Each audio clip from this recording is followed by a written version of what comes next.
Oi pessoal, tudo bem? Aqui é a professora Suziela Alvarenga e no vídeo de hoje a gente vai fazer a correção do PET de História referente ao terceiro ano do ensino médio. Essas atividades que a gente vai corrigir, elas estão presentes na semana 1 do volume 2. Bora lá? As atividades da primeira semana do volume 2, elas não falam especificamente sobre a Primeira Guerra Mundial, mas sim dos antecedentes dessa grande guerra, ou seja, do que aconteceu antes e o que acabou sendo o estopim, a motivação para a Primeira Guerra Mundial acontecer. A atividade 1, ela apresentou um trecho de um texto e a letra A e a letra B, elas representam a sua análise e interpretação da leitura desse texto. Esse trecho textual, ele fala especificamente sobre o período da Belle Époque, ou seja, da bela época vivida na Europa, mais ou menos de 1880 até o início do século XX, e trata-se de um período de grande otimismo no território europeu, um otimismo decorrente da segunda revolução industrial, onde a modernização, o surgimento do cinema, de vários meios de transportes que encurtaram, por assim dizer, a distância, diminuíram o tempo gasto de um lugar para o outro. Tudo isso fez com que a população europeia se sentisse superior aos demais países, às demais nações. E isso faz com que a burguesia, responsável por todo esse avanço tecnológico, por todo esse progresso, se sentisse cada vez mais importante. Então, creio eu que vocês leram o texto e vamos responder as questões. Letra A. Explique o que justifica, segundo o texto, o orgulho da burguesia europeia. Bom, gente, de acordo com o texto, a gente consegue perceber que a burguesia europeia se sentia responsável por todas as decisões mundiais. E a Europa era o centro de tudo, temos aí um eurocentrismo, principalmente quando no texto tem esse trecho que a Europa, a burguesia europeia, decidiu o destino do planeta.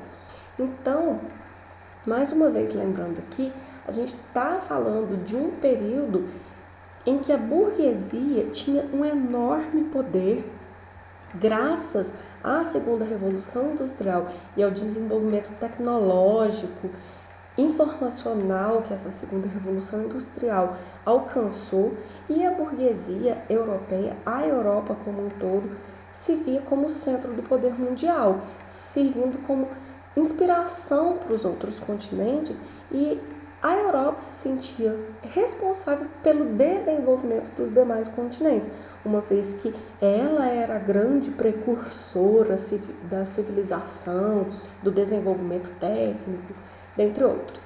Então, o desenvolvimento industrial, científico, cultural e social do período fez com que essa época fosse chamada de Belle Époque e criou um enorme sentimento de otimismo, de prosperidade, compreendido como responsabilidade da burguesia europeia. Ela tinha sido responsável por tudo isso. Letra B. De que maneira podemos perceber a visão etnocêntrica, ou seja, de valorização nacional, dos protagonistas da Belle Époque? Através dos seguintes trechos, que vangloriavam a nação europeia, ou seja, uma visão eurocêntrica, etnocentrismo aí. Que orgulho de ser burguês e que orgulho de ser europeu. Outro trecho. Das decisões dos conselhos de administração das principais capitais europeias depende a vida de milhões de seres.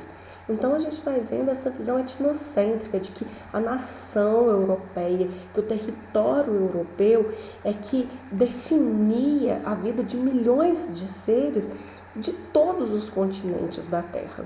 E nesse texto, a burguesia europeia acabou sendo supervalorizada, onde se destacava o seu poder de interferência, ainda mais quando fala que os europeus eram responsáveis por relações, transações comerciais desde o Brasil, aqui na América, até Hong Kong, na China, ou seja, até no continente asiático.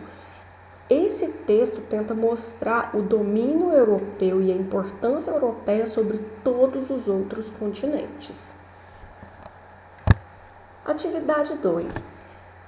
Tem mais um texto aqui, nesse momento um texto de um historiador super importante, que é o Eric Hobsbawm, onde ele fala um pouco sobre o quanto a Primeira Guerra Mundial ela tinha metas ilimitadas. Então, vocês vão ler esse texto e tentar alcançar uma interpretação pessoal dele. Letra A. Porque, segundo o autor, a Primeira Guerra travava-se por metas ilimitadas? Porque tal guerra foi o maior conflito internacional realizado até então, envolvendo vários países.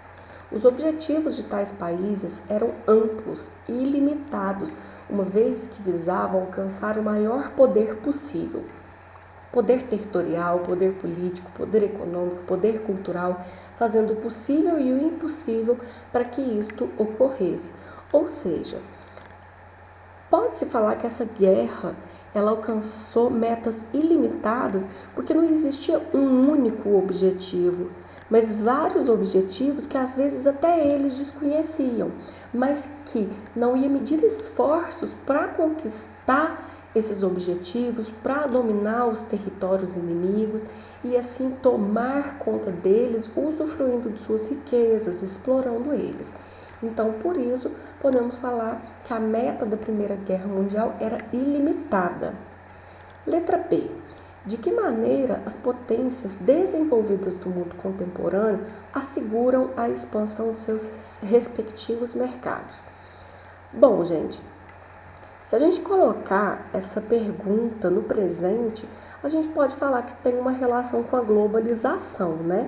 Então, os países conseguirem convencer outros territórios de que o que ele produz é importante para o desenvolvimento alheio, por assim dizer. Creio eu que a disciplina de geografia consegue até mesmo abordar melhor esse tema com vocês.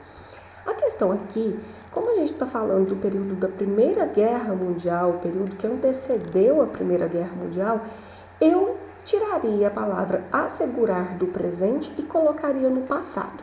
Então, eu vou reler essa questão, transformando ela.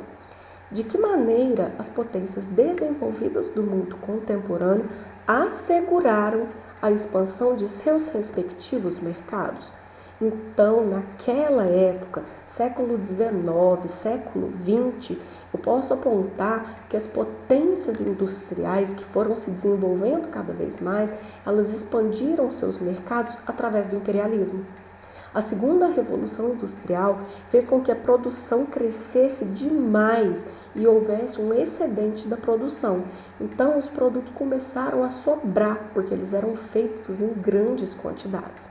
Para que esses produtos fossem vendidos, os países industrializados começaram a tentar conquistar outros territórios onde eles venderiam tais produtos.